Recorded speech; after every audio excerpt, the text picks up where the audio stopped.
Welcome to the Sean Willers podcast here for episode 3. And today is a very, very special episode here with a close friend of mine, someone who has inspired me to become the best version of myself in my own journey and who has the most incredible story. He's going to be telling it here today for the very first time. Welcome, Mr. Cant. Good afternoon, Mr. Willers. How are you? I'm okay, mate. Fantastic, mate. Fantastic. Well, look, very highly anticipated this.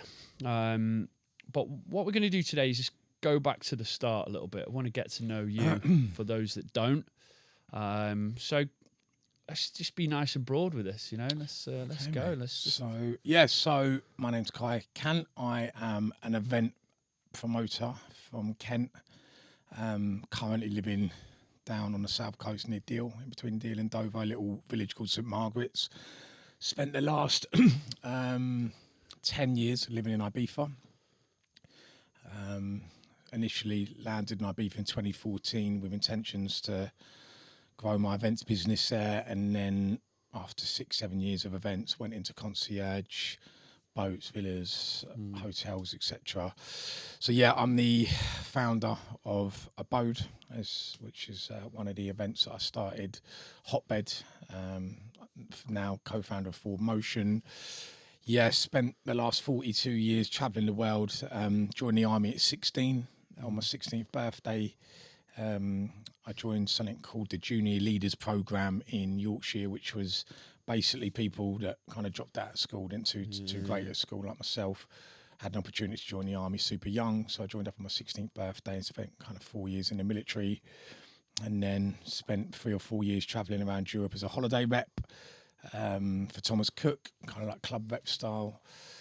Ayia Napa, Malia's, Ibiza. This is going back like 25 years ago. And then spent most of my life back in England in sales, telephone sales, car sales, which then led me to going into events later down the line in 2014, which is when 2012, which is when I started my first event, which you may remember was called Forte. Yeah, I remember.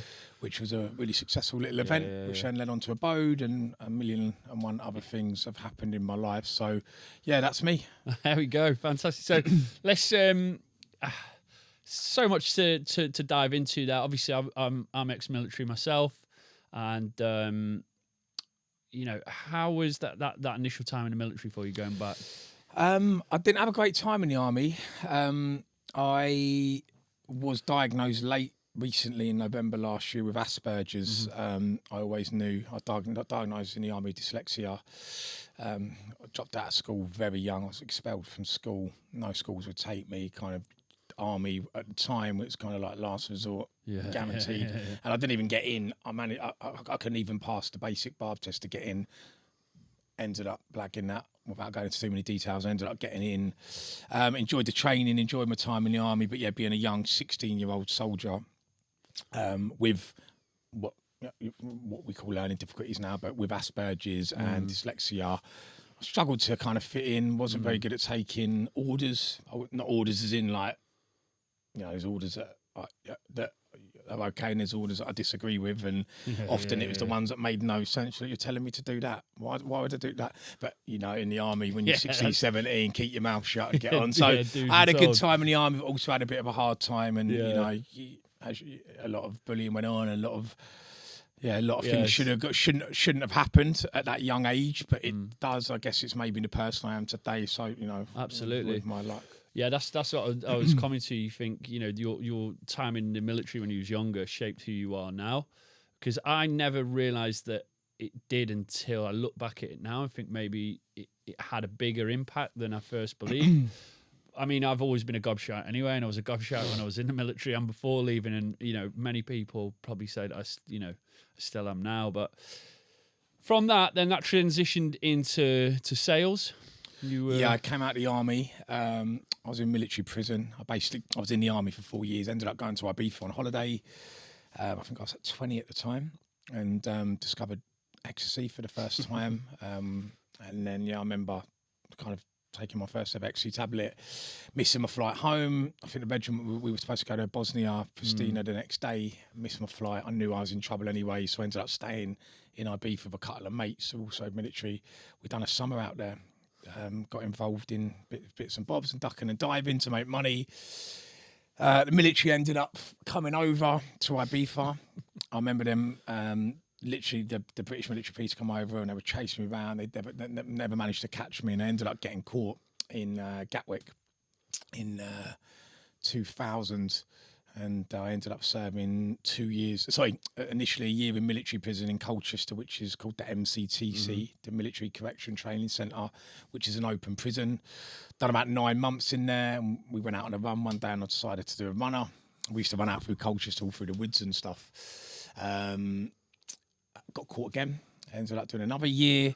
But this time around, I've done something. Yes, I'm not proud of it. I look back now, and it's actually quite embarrassing. But yeah, I just rebelled a lot, and I was like, well, I'm not going to listen to you. Basically, you can tell me what you want, but I ain't doing this, I ain't doing that. And they put me in 24-hour lockdown, which is it's called C-Wing, which is basically like the worst offenders in the army. So could be someone that's in for murder, military offences. Military prison, the same as a civil prison, but obviously it's slightly stricter.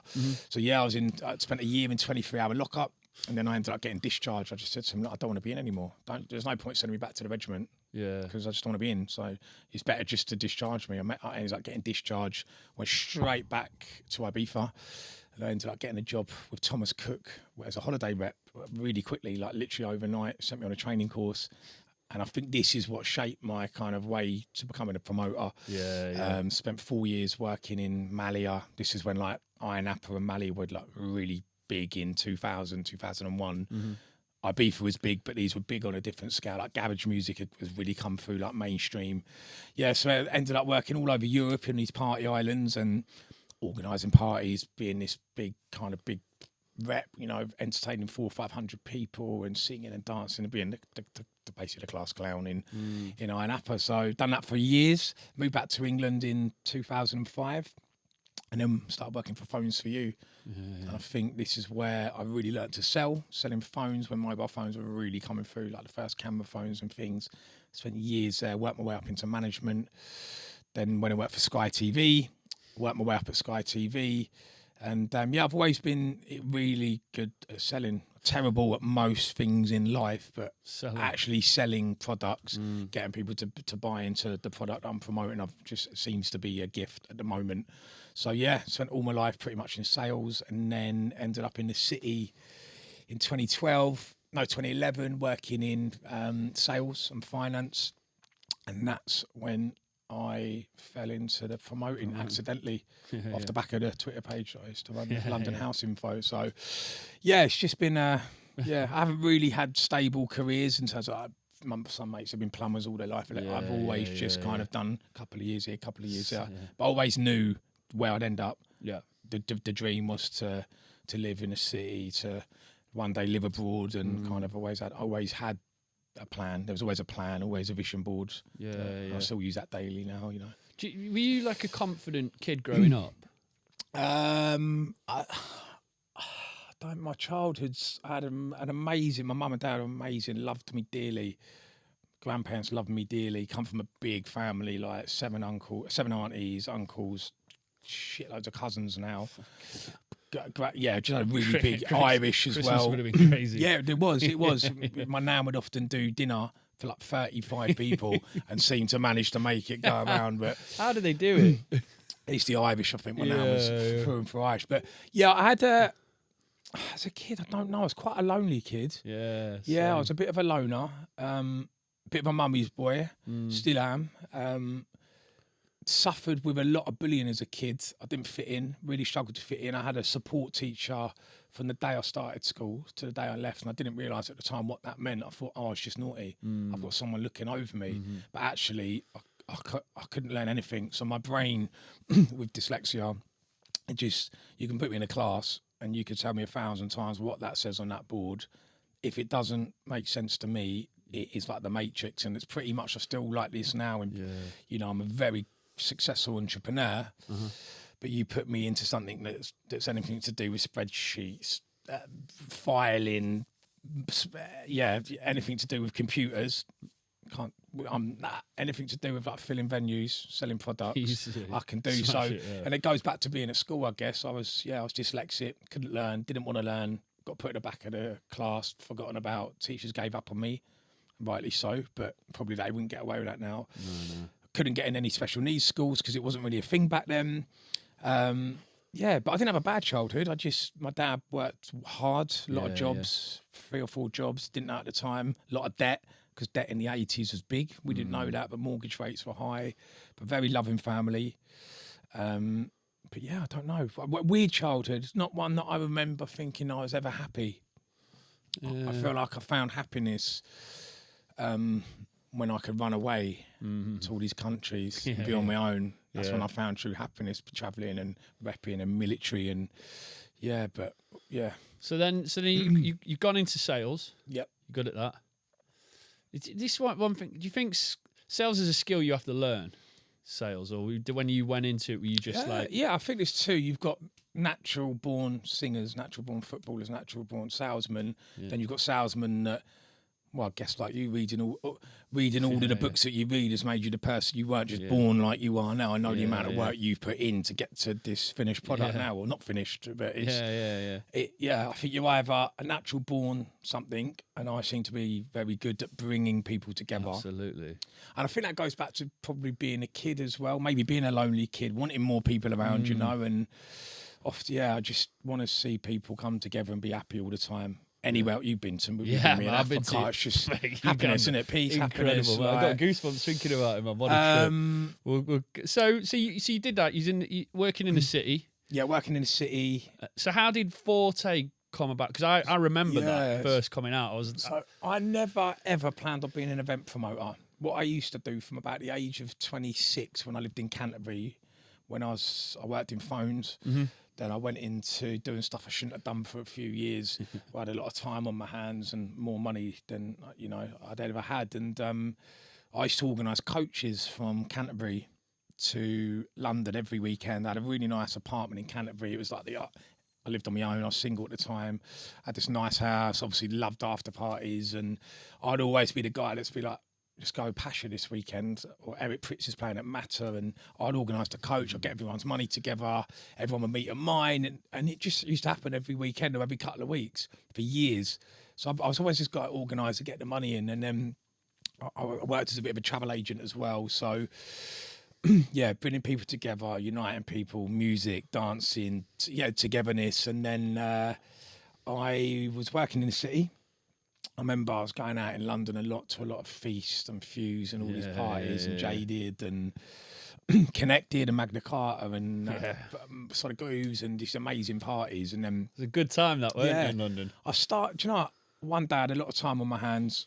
I'd lost my job, and Twitter was massive at the time. It was like what Instagram is and TikTok is now. And I started what I believe, I was like, I own them, but no one was doing anything called memes back then. I'm pretty sure in London, I was the first person to start putting together like these meme starter packs in like 2011. What was your first one that you did? The first one I ever did, and it still circulates now, is David Brent from The Office lying down in a living room, and it says, when there's no sofas at the after party. And I remember it's the first meme I put out, and it was in 2011, and I set up this Twitter page, it's called London House Info. Started posting funny memes, all about music, sesh, things that I've been through. That it grew from 1,000 to 3 to 5 to 20 to 30 to 80,000, and then someone said to me, "We should do a party." I was like, "Really?" Well, yeah, you've got all of the people that like IB for the sesh. I was just all I've got to think I'm really good at, like, I'm quite creative, so coming up with memes is quite easy for me. I think, that time I was in that situation, that would be funny, and then I pull it out, I'd have like 10,000 likes and 2,000 shares, and it got bigger and bigger and bigger. And I said to Pete, who is my best friend, Freddie's godfather, we worked together for years. So, mate, I want to start a party, man. Like, we've got 80,000 followers here that all like house music. I'd set up a SoundCloud already. I was getting all these guest mixes from Sam Divine for my page. Tough Love, some of the big solid groups, like some really big DJs now, like Low Step. No, was it Low Step? Maybe not. There was a lot of big DJs that were doing guest mixes for my Twitter page, and they were getting like loads of views. So I was like, right, let's start an event. Yeah. I came out with the name Forte. Pull it out. We started an event. Who was on the first? I had Hector Coutu, Dale Howard, Perp and Soul. We had Tough Love. We had so many. We'd done like 20 parties. Noir, Samuel. That's some. Yeah, I can't even think, mate. We booked so many DJs over the years. Put the first one on sale. Bear in mind, I'd never done an event. We sold 700 tickets at Cable in about 2 minutes. And it sold out. I went to Pete, now what? So we booked the DJs, which was Tough Love. We'd never booked, so the agents obviously just like, sweet, mate. Yeah, cool. So that could have stopped $4,000 from him. We're like, oh, that's cheap, cheers. So yeah, made no money. Of course we didn't. But yeah, went on to, I remember Jamal Edwards coming to the first one. Like, he walked in and I was like, pretty fucking hell, Jamal Edwards is here. And we ended up doing like 15, 20 parties, sold them all out. They were never massive. There was me and Pete, my business partner. They're quite like low key. They were cool though. Underground, cool. I remember them I had being two really good cool. friends called Jamie Hillier and George Peck, who were my residents and also involved in the brand. You know, they took it to, all four of us took it to really good levels. And then this is like 2012. This is 2012. Yeah, I've done it 2012, 2013.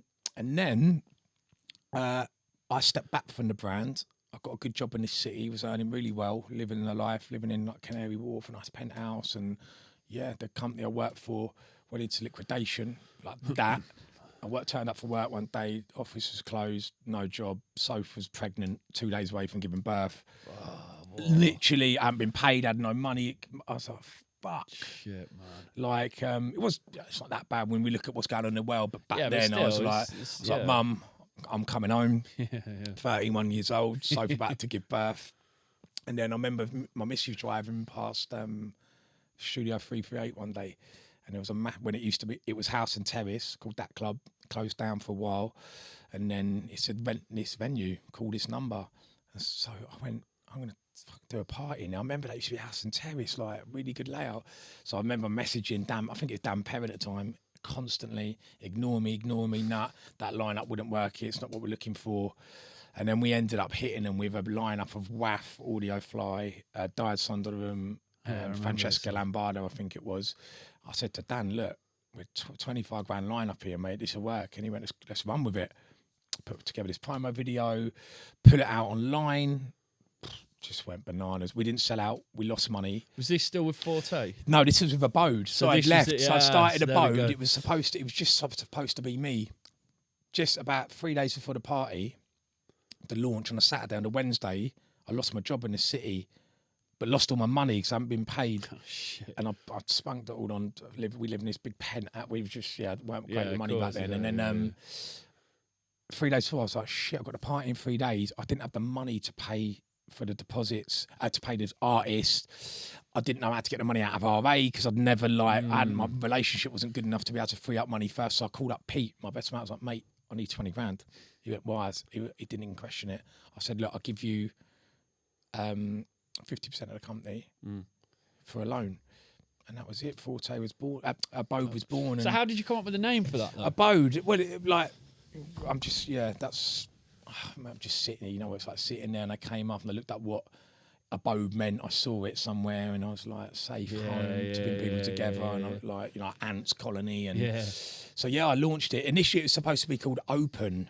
And then Fraser Campbell and his brother, I don't know them. They had Open. Yeah, like they used to do Hux and FM with them. They obviously saw, but that's my own fault. I didn't do research, and they obviously kicked off, rightly so, and I agreed to change it. And Abode was born, and I remember that line. We launched it.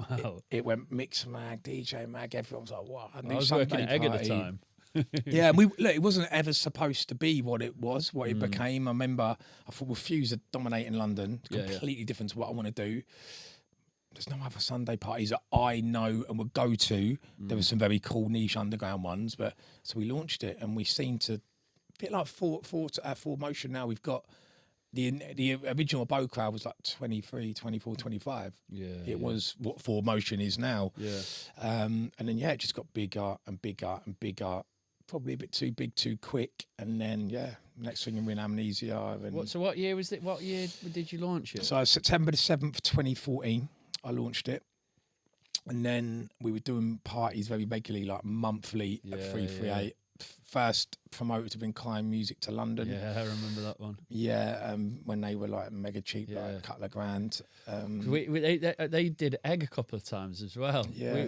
Actually, I'm not going to say that statement. I don't know if I was the first person to bring them. I'm not too sure. I remember. I know you. I think you guys had the biggest one for sure. Yeah. So we probably wasn't the first people, but we were one of the first ones to book them before they went. Wallet. Before, and they didn't drink then. I remember them being backstage and asking everyone to leave the green room. They were eating their pizzas. It was eating pizzas like they do now. Yeah. But they're not an overnight success. Nah, that's what I mean. How long was that? It's like 10 years ago, man. And they were still doing all right then. People never see that though, do they? People just see, you at the top and think, oh, that's, fucking hell, that's easy. How have you done that sort of thing? They don't know anything that's gone back into it. So 2014, I remember the launch because I remember at the time me and Liam we were Egg at this point. We didn't know each other back then. And and then that come out. I remember Lawrence in the office just going mental. Like he was flipping out. Like, what the fuck is this? It's on a Sunday. How are you gonna fucking do? Oh man, it was So then that was born then. Yeah, Abode was born, and then like thank the Lord, like Abode has like opened up. Obviously, we've got what was the Abode project, which was my school in Uganda. I built with Pete, which is now the One Love project. Amazing project. Off the back of that, we launched a Tribe Experience, which is my African experience company. Well, mine and Emily's African experience company. Then I thought, well, how can I utilise all these contacts I've got and monopolise off of it? So I set up the kind of Ibiza concierge, which was selling boat. Obviously, people trusted us as promoters, so then come to Ibiza, we would be like go-to. Absolutely. And then off the back of that, the Tribe Travel Company was launched. So we've got just off the back of this small party and the way I promote my parties, I'm not like other promoters. I don't have all these massive connections in the industry. I don't go to ADE. I'm not. I don't do any of that. I'm in the crowd. I'm with You're just the a genuine guy. I think that's what. I would say it's not about being genuine. It's just no disrespect to other promoters because everyone does it their own way. Yeah, of course. I'm not one for hanging out backstage with the DJs.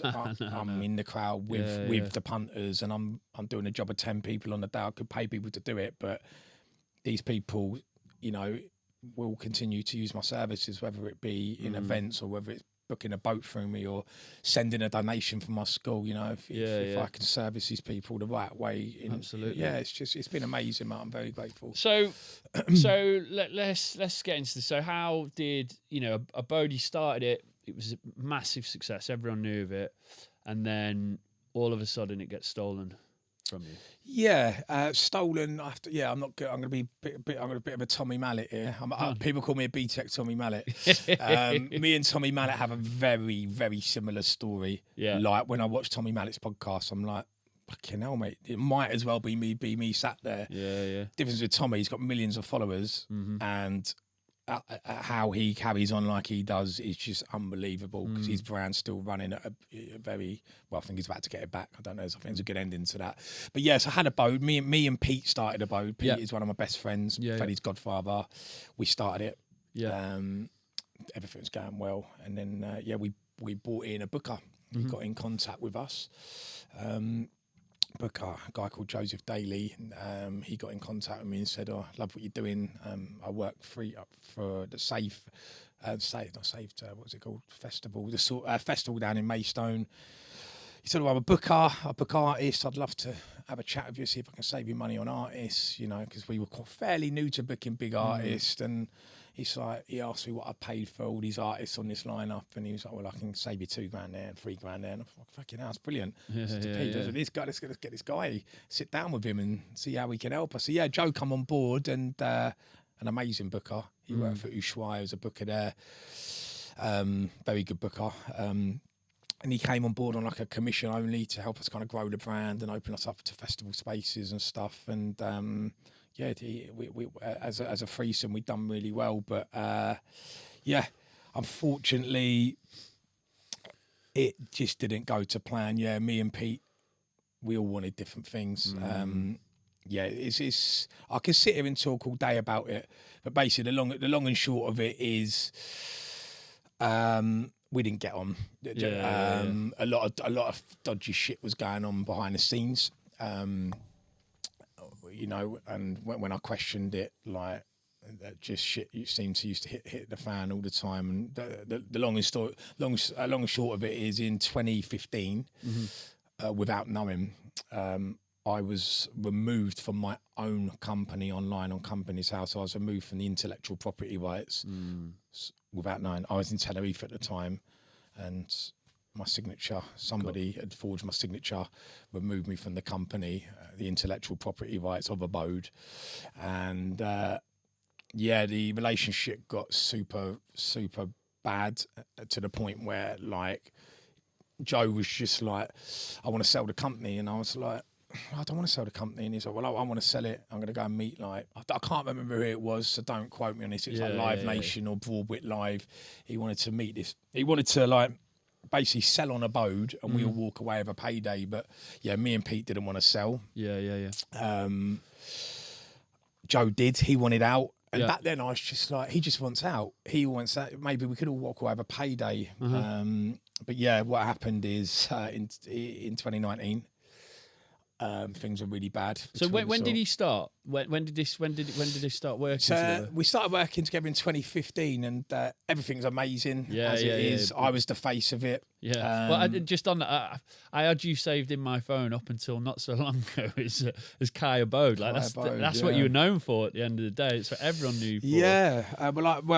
Like I said, Joe, I was the face of it. I was the man on the ground. Yeah. Joe done all the back end stuff, the accounts, the tax, the legal stuff, the trademarks, all of that really important stuff that we should all sit around the table and do together. So, yeah, Joe was doing all of the back end kind of stuff. And, you know, don't get me wrong, we had an amazing journey together. But in 2019, sadly, we was forced to sell to a company called Pollen. It got so bad that Joe had convinced us that the only way to kind of salvage all this was to sell to this tech company called Pollen, who wanted to buy it, but carry on employing me and Joe to carry on running the company. So I was like, okay, so I'll get a nice payout. Get a salary, and me and Joe carry on running it, but we don't really have to talk because we've got our individual job roles. So yeah, ended up selling to Pollen. Me and Joe flew to LA. They bought it, and unfortunately they went into liquidation. The whole thing was orchestrated. What I didn't know is when we sold it, within a couple of days of selling it, Joe had moved to LA with his family without telling me. I found out from somebody else. So we'd sold the company. He's moved to LA with his family. He put his kids into school. And someone said, you know, Joe lives in LA now. I was like, no, surely not. We work together. They were like, no, he's got a new job at Pollen, as he was the European Vice President of Content. I'm like, no, it can't be. This is the guy we've just sold our company. And he'd then become my boss, who I had to send my invoices to. So basically, like, I've been convinced to sell, not knowing that basically Joe was moving to LA to work for Pollen, to then run Abode and become my boss. And I ended up basically getting pushed out of it, of Pollen, or out of everything. They stopped, like, replying to my emails, stopped replying to my WhatsApp. Then they went bust, and it went into administration. Pollen went into administration, and you got Pollen as a company. Then you had some subsidiaries. Abode was one of them. IMS. Well, so when it went into liquidation, what should have happened is the founders, me and Pete, should have been brought to the table with the administrators and the owners of Pollen to come up with a solution of how Abode can continue to trade. Me and Pete should have been, I should have been brought to that table and invited there with an opportunity to be able to buy Abode back from the administrators. I wasn't. So basically, they'd I filled in all the paperwork, all the forms, the administrative forms, sent them to Kroll, who were the administrators. Basically, they made sure that I wasn't at that table. So Joe ended up with investors buying Abode back, I believe for around about £25,000. Oh, God. Still don't know the setup yet. It's all so fucking dodgy. I think there's an investment company involved. Joe's a director. Everyone that we that we got rid of all the staff that we got rid of at Abode because they weren't performing were all brought back in, and they're now managers at Abode. So yeah, it's kind of like the whole thing's completely fucked. Initially, it killed me. I mean, I was, when you came into my life, I was rock bottom, mate. Yeah. I was like, how has this happened? All of the DJs that I bought through, that I bought them through. Of course you did. Let's be honest. Most of them were just they're nothing without it. No, they are all something without it. They're all humans. Yeah. They all make their own decisions. But in terms of careers, quite a few of them, it was just like, here's a career on a plate. Yeah, that's what I mean. And yeah, the ones I thought would stay loyal to me didn't. Lots of them left, and then I'm now working with them again. Yeah, but yeah, Abode, unfortunately, mate, it could have been one of the biggest brands in the world. Yeah. But yeah, you can't take Simon Cowell away from the X Factor. You can't take Ant away from Deck. You probably can't take Wayne Lineker out of Ocean Beach. There's just certain people in certain businesses that that make them businesses what they are. I definitely wasn't the only reason for Abode's success. Joe had a huge part of it, massive part of it. Incredible booker. Yeah, Pete had his part, and I had my part in it. But yeah, when your company is taken from you, and I didn't realise actually what's fucking mad is when we sold to Pollen, I didn't realise that a few years before that, when Joe wanted to sell Abode to one of the bigger guys. Because I wasn't allowed access to Abode emails, Abode bank accounts, forever. Yeah. I've never spoke to one agent ever in 8 years of Abode. That's quite weird, isn't it? Yeah, absolutely. So, but do you know all this stuff, mate? Initially, I was so bitter about it. Yeah. I was so pissed off and fuming. It was controlling my life, mate. I thought, I'm never going to get over this, ever. I chucked the towel in on events 2.5 years ago. I said, I'm done. I cannot go through this again. I have PTS. I've been in therapy for like nearly 5 years. I had nearly 100 therapy sessions, cognitive behavioural therapy, to get over this and to kind of understand of why has it happened to me? Yeah. Why has this happened to me? It's no one else's fault but mine. I made the decisions to bring people into my business. I made the decision to give away shares. I didn't do my due diligence. So yeah, I can sit here and blame everyone else. I can sit here and blame all the DJs for not staying loyal. But actually, them DJs have got careers, and they got dragged into something that was not actually their problem. Good point. The problem was myself and my business partner. Yeah. I can sit here and blame Joe, but actually, I forgive Joe. I think I told you this before, mate. I've forgiven them all. That for now, obviously, I'm on a different path now, which we'll probably speak to on another time. But I am a Christian now, and I'm trying to live my life in a completely different way to what I'm used to. And it's about forgiveness. It's trying to find peace. Yeah. I've lived chaos for 10 years, and I just want calm. And when you can't let go of the past, it's really hard to move on. And now, funnily enough, I've got something called Forward Motion, and which is our kind of ethos is the future's in the past. And Stephen C, thankfully, is a good friend of mine, 2.5 years ago, said, I'm not going to let you go out like this, mate. You ain't going out like this. You've got too much to offer in the events. Like, let's do something together. I was like, mate, I'm done. I can't go through this anymore. Like, I'm traumatized. I've got my son who's got severe special needs. I've got my own demons. I've had a drug problem at the time. But then I look back and think, fucking hell, yeah. And then I had this beautiful villa, beautiful cars. I was travelling all the time. So you sit here moaning, and it's like, actually, I had the best life ever. Yeah. But it's taken me now to realise that. But yeah, the whole idea was not to come on here and be like, it's all because it's just to clear my story, really. And absolutely. Because I know there's a lot of people out there that don't know me that have, this is what's the mad thing. So when I sold Abode in 2019, anyone that comes to Abode now would have been 14.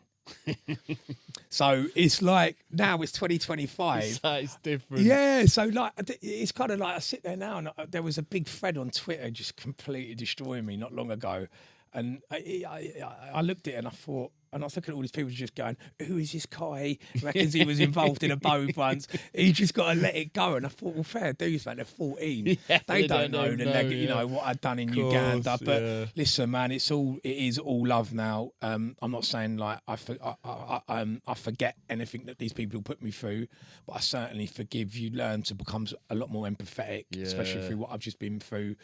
And I know that I've got a contract with the Lord now, and hopefully, you know, I'm going to have a really nice, relaxing, chilled 30, 40 years. Yeah, This is the next stage of my life now, Yeah, where you this is plan the- retirement yeah, and peace. yeah. You know. Do you know it was that video? You know, that I think you sent it me with the guy carrying the weights about forgiveness. Man, it was powerful. That was. 'Cause I've never looked at it like that before. You know, and it's so true at the end of the day. But I think when we're talking about coming on here, you're absolutely right. It's not to come on and point the finger. It's just to tell a story and tell the real side of what happened, but also for other people who might be going through similar things or starting business. It's like, make sure that, you know, you know, I suppose you're careful with who you work with, and also make sure that, you know, that your own life is in check as well. You know what I mean? Like you said there, you're taking responsibility for your actions at the end of the day. You know, not that it was your fault, but you're taking responsibility for the business side of things, you know. And I think that's incredibly fucking like powerful thing to do at the end of the day. Like with let's just go back a little bit. Let's talk about the projects that you've got, especially the Uganda one. 'Cause I've been to that trip, and it is just the most incredible thing that I've ever experienced. So much that obviously my brother come the year after. He said exactly the same. I said, Liam, you've got to go to Uganda to this trip. It will change your life. And he come back and said the same thing. How did that start? So I started the Abode project in 2015. Myself and Pete. Yeah. Me and Pete have always done lots of charity work. Pete's got children, relatives within his family that suffer with like Down syndrome and special needs. I come from a family with where autism is in the male side. Myself, I've got a son with severe special needs. My sister's son, severe special needs. So we've always been massive on giving and charity. Me and Pete always. So we've done loads of charity events before Abode, raised God knows how much money. Yeah. We've done quite a few for cancer, Macmillan, hospice, and then we've done one for Kids Company, which was a charity in London for vulnerable children. Done a party at 338, raised about 40 grand, donated the money, and then there was a problem. I won't go into too much detail, but to do with I think it's tax fraud and stuff with that charity. So we kind of cut ties with it. And then I said to Pete, where can we really make a difference? You know, like there's so much red tape in England to work with kids, understandably, to kind of safeguard them. But I know what I'm capable of as a human and what the impact I can make. And I thought, let's just take some money. Let's go to Africa, where I know that children want to be in school. I know that, you know, poverty is extreme, you know, extreme poverty in some places, and, you know, where they just need a bit of help, you know, sustainability projects, which is what a lot of these villages need, just a little kind of education and just a little helping hand. So, we went out there in 2015 and we ended up in a place called Kabali, found a little school. It was falling to bits, made of wood and mud and plastic bottles. And we said to the director, look, we'd like to help.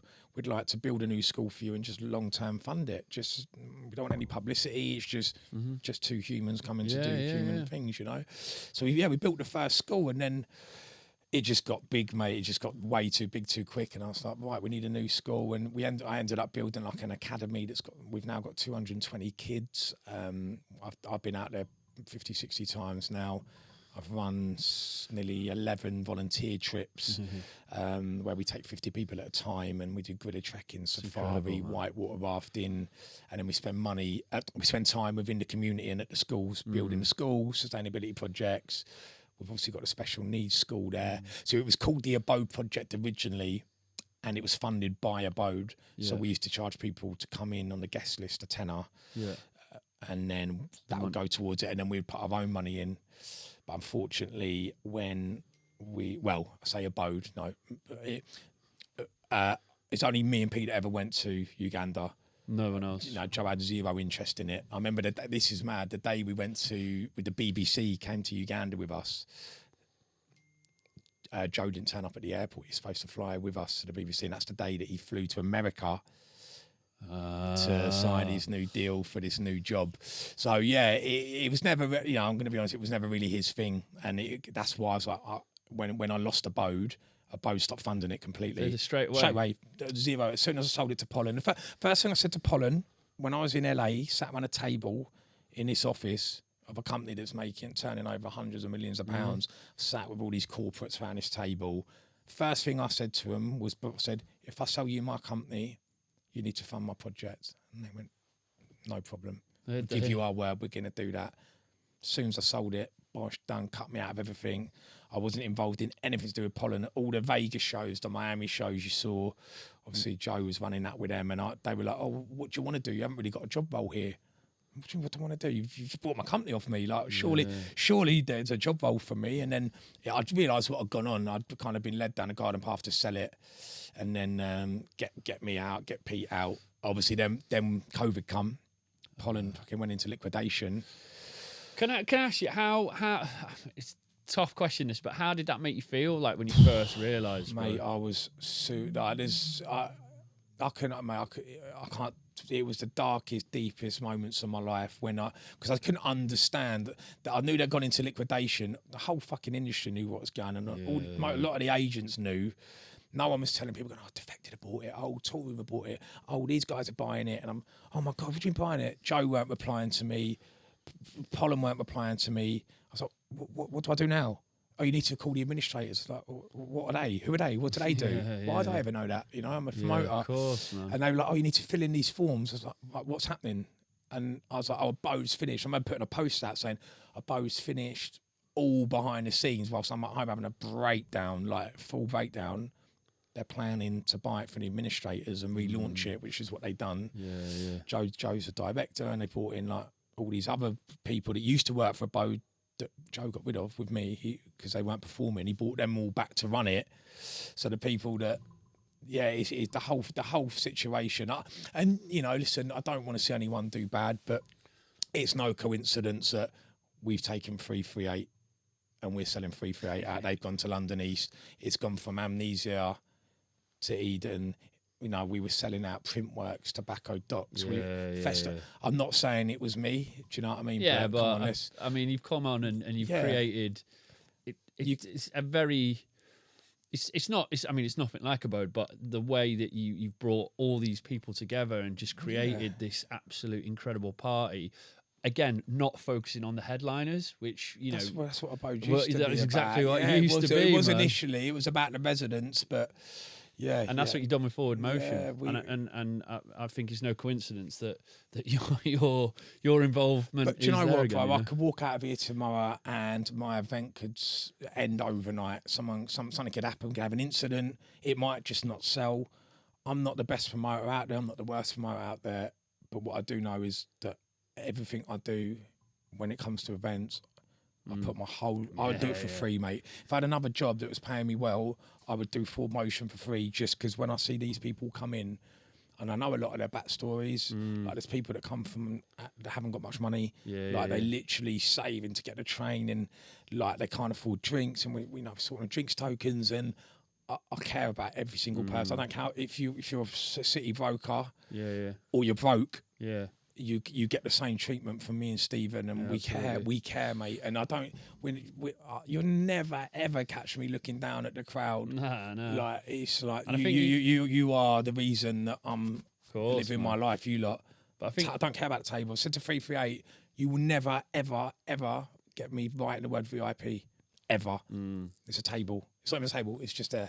You're there, they're there, no difference. So that's not disrespecting them. No, but at the end of the day, you can pay for that, but you're not more important than these people down here. I think we lost that a little bit in the music scene. I think back in the day, in 2012, I think there was much more of a community. Again, I'm not involved with it anyway anymore, but still, I think the scene has maybe lost that a little bit.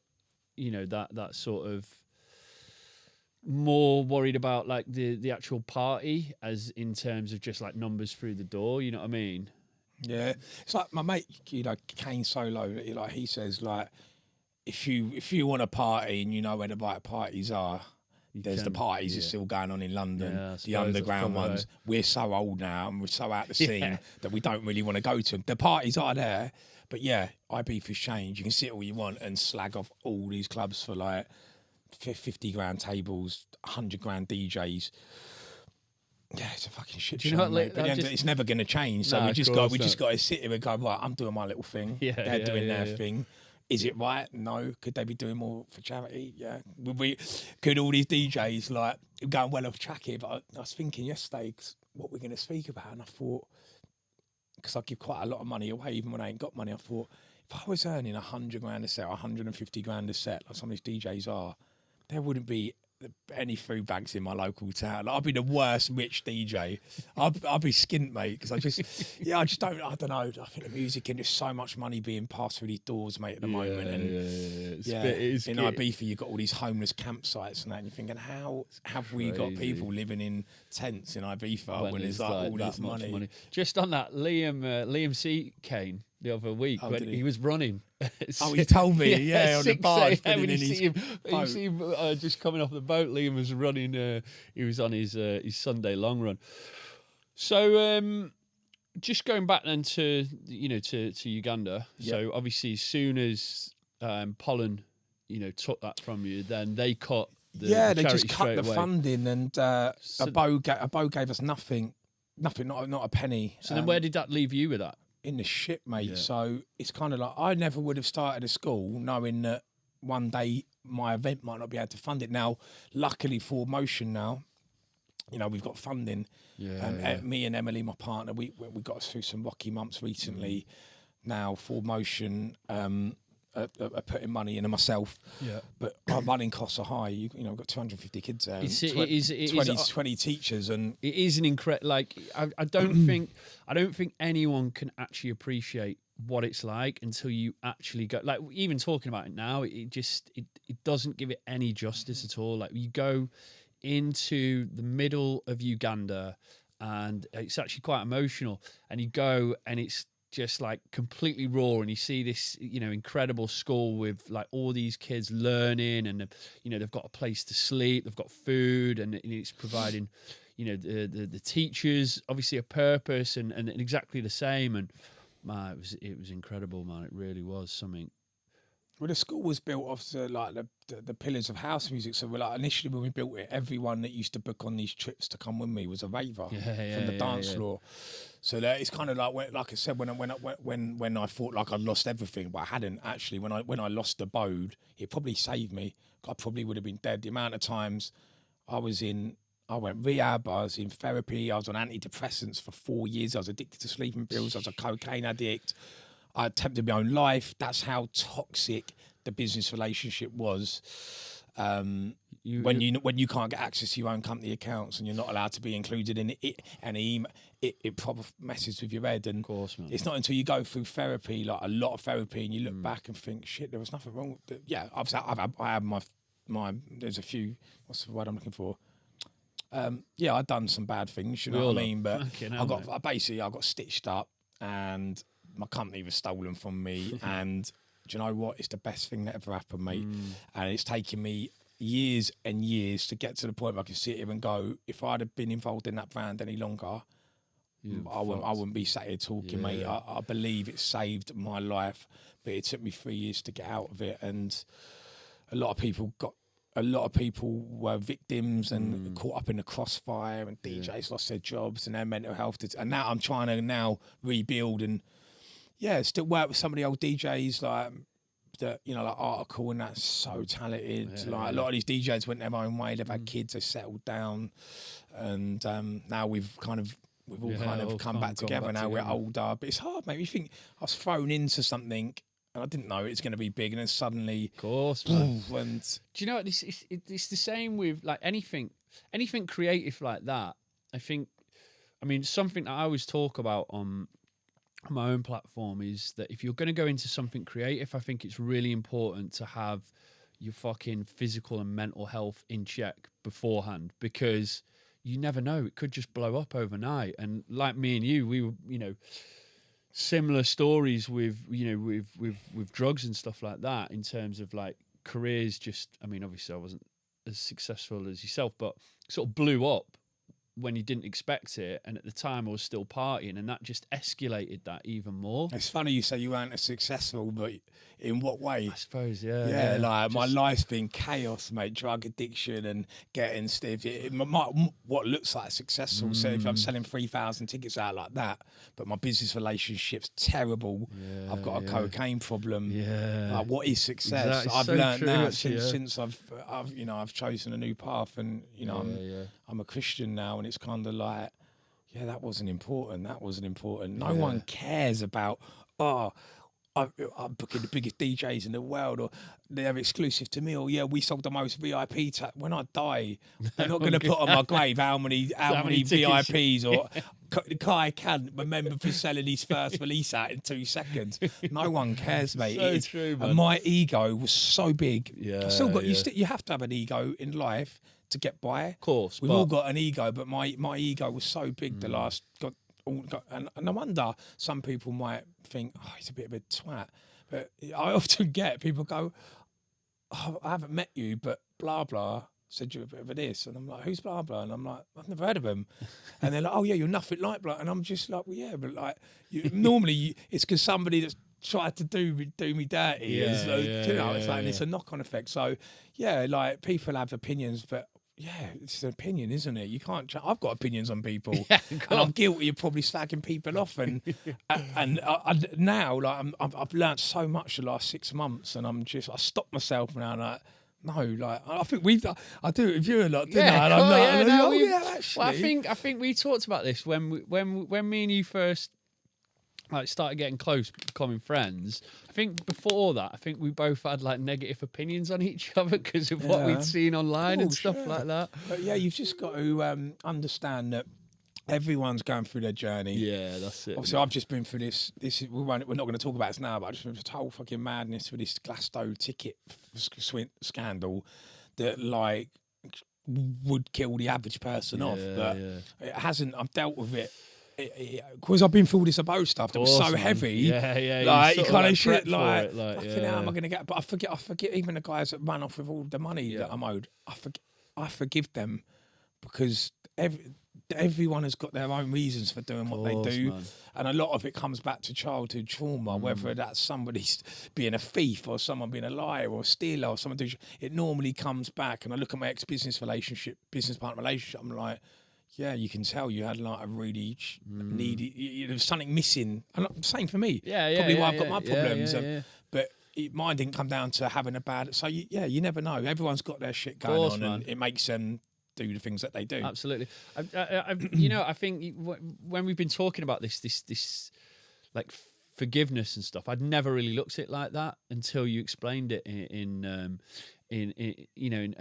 added more light onto the fact. And it's so true. At the end of the day, everyone's going through their own shit. Do you know what I mean? Like, everyone's got their own reasons why they're doing this. There's no point to hold on to that, that hatred or the reason to not like someone or what they did to you for so long. Because at the end of the day, it just makes your life heavier. Yeah, it just makes your life like less enjoyable at the end of the day. Whereas if you just think of it like that, just let it go, like you have, kind. I mean, it's not been easy. No, I I'll tell you what I did do. One bit of advice, though. Well, I've unfollowed, and I don't care because I've unfollowed most DJs, and I've unfollowed the whole music industry really, apart from the people I work with. The only things that pop up on my page now are things about Christianity, positivity, mindset, the odd sausage dog video. The difference it has made to my brain in the morning when I look on my phone and I'm not just seeing videos of things that will probably trigger me or remind me of it. That's the one thing I've learned is unfollow anything that triggers you or is kind of related. And of course, because we've sat here today and talked about the story of what's really happened, and to be fair, we've not even gone into that much detail, but you can see that if you're just going through your phone and you're looking at someone's life, you don't really know what's going on in the background. It might look all what's the word, sunshine and rainbows. It's like I was fuming. So when I got fucked off out of Abode and all of these DJs that I bought into Abode, like headliners, they were still playing for them. I was going mad. I was like, inbox going, yeah, but I've got to earn my money. And I was like, yeah, but where's your loyalties? And then now I'm like, well, actually, I don't know what they were going through financially. Exactly, yeah, Do you know what I mean? man. Loyalties.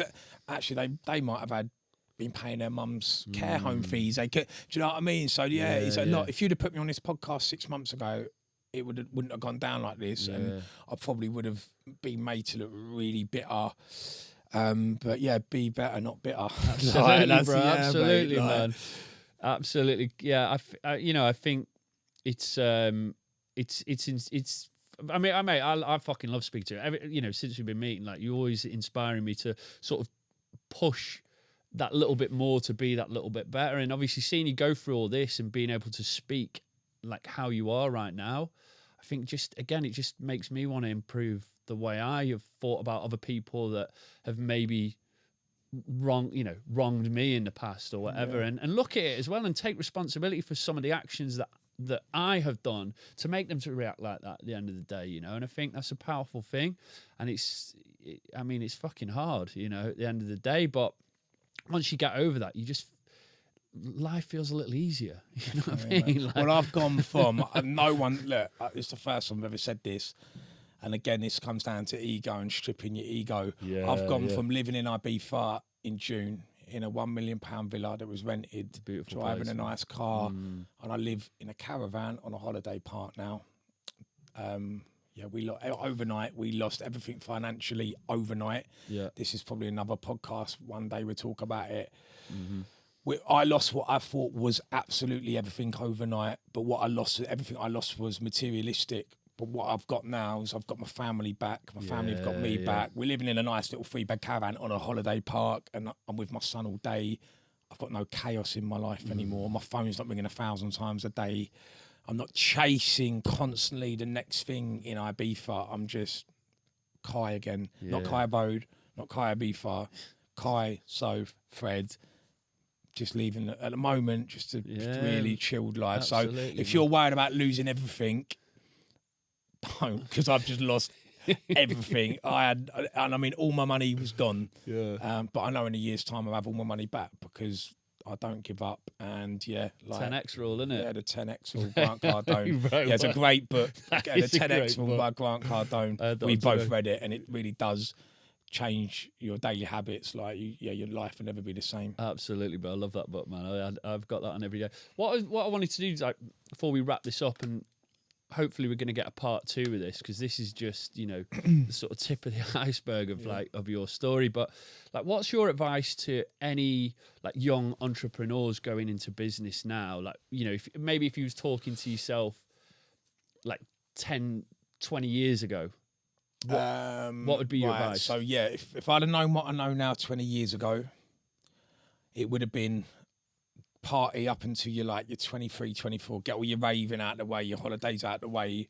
From 23, 24, start investing, start getting your head into the ebooks, into the books, get active. I wasn't active as a kid, but obviously now becoming active's a lot better. And don't be scared to ask for money. If you haven't got the money to launch a business, go to your nan and granddad, great grandmum. If they've got savings, just ask them. Yeah, it might be a risk, but if I'd have known what I know now, back in the day, my nan always had money tucked away. Yeah. If I knew I could have make 50 grand off an event with a 10 grand investment, don't have to go to the bank. Just get your family involved, get them involved. Don't be scared to go into business with people. People are, you're always collaborating with people. Collaboration rather than compete, mate. I couldn't do formation on my own. I need Stephen. Stephen couldn't do it without me. We're chalk and cheese, but sometimes collaboration is the way forward, but not for everyone. But sometimes does. So what would be your red flags in a red collaboration? Flag? Somebody that just hides everything from you. They can't look you in the eyes. There's an ulterior motive. Somebody that's just an open book and doesn't question you and lets you sit. If somebody straight away is on the back foot, and then you know. Yeah, but you're never gonna know, mate. Like I said, I've been shafted a few times, but nothing can take me out. That's it, mate. That's it. What you said there about the money side of things as well. I just started reading this book. Rich Dad, Poor Dad. That's great. It's really good. Yeah. You'll really go back to that a lot, mate. Yeah, it's really good. Just that whole point of view on money, mate. It's yeah, it's pretty good. I've just started that. So let's wrap this up, man. Thank you, bro. Like, thanks for coming on and obviously just sharing a little snippet of you know, the truth behind what happened with Abode. You know, like, very humbling for you to come on and just say how it is. And I think it's inspiring for anyone going through a tough time to know that, you know, just forgive and, you know, move forward, innit, at the end of the day. Because now you know, like you say, you're finding your happiness again. You're spending time with your family. You know, you're sober. You're off. You know, off the drugs and looking after your health. And not only that, you're creating something special again, you know, with Forward Motion, mate. I've been to a couple of them parties, mate, and they're just absolutely incredible. And I don't really go out anymore these days, mate. And it's great to see, man. And I think you're a huge inspiration to me and to Liam as well, bro. Like, you know, to see you overcome what you have, man. It just, it's incredible, bro. And I fucking Thank you for having me on, mate. Cheers, mate.